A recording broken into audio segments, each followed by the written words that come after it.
Ça s'appelle zone à accès restreint sous une éolienne. Donc, en fait, il y a une information qui existe depuis toujours, mais qu'on a comme oublié d'inclure dans nos règlements, dans nos réflexions.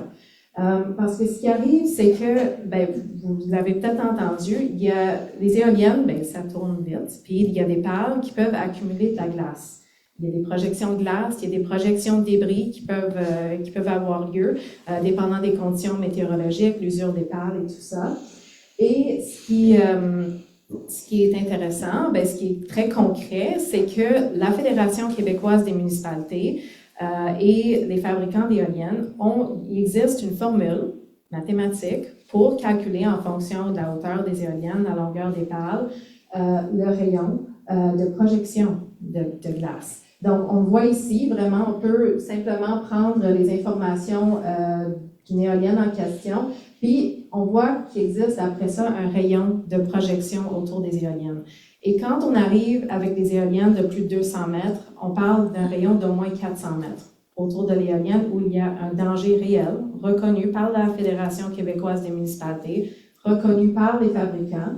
Et ce qui est très inquiétant au niveau de la réglementation, c'est que si on regarde le règlement de contrôle intérimaire dans Nicolet-Yamaska, on permet que quelqu'un installe une éolienne où le bout de la pale arrive à 1,5 mètre de la ligne de l'eau du voisin. Donc, vous comprenez assez rapidement avec un rayon de projection d'au moins 400 mètres, quand on a le bout de la pale qui arrive à 1,5 mètre de chez vous, ben, il y a un risque chez vous.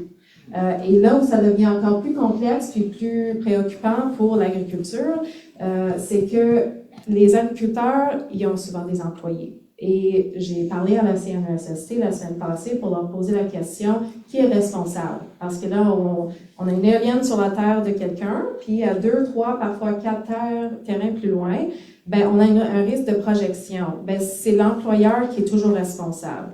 Donc là, on a permis, dans nos règlements, qu'il y ait un danger chez des employeurs de la région pour des agriculteurs. Et c'est vraiment très préoccupant parce qu'on crée des zones à accès restreint. Parce que c'est pas une zone où on recommande de se promener. On dit même dans le guide du fabricant, vous allez pouvoir aller explorer les liens dans ce document, de ne pas laisser ses enfants aller dans un certain rayon autour de ces éoliennes-là. Donc ça, c'est vraiment très, très préoccupant. Et quand on regarde la carte ici, on a superposé là où on voudrait mettre des éoliennes avec l'appel d'offres de 2026. Donc ça, c'est les petits ronds bleus et le nombre d'éoliennes approximatives et la zone agricole. Mais on est quasiment entièrement en ce moment dans la zone agricole. C'est ça qui est prévu par Hydro-Québec.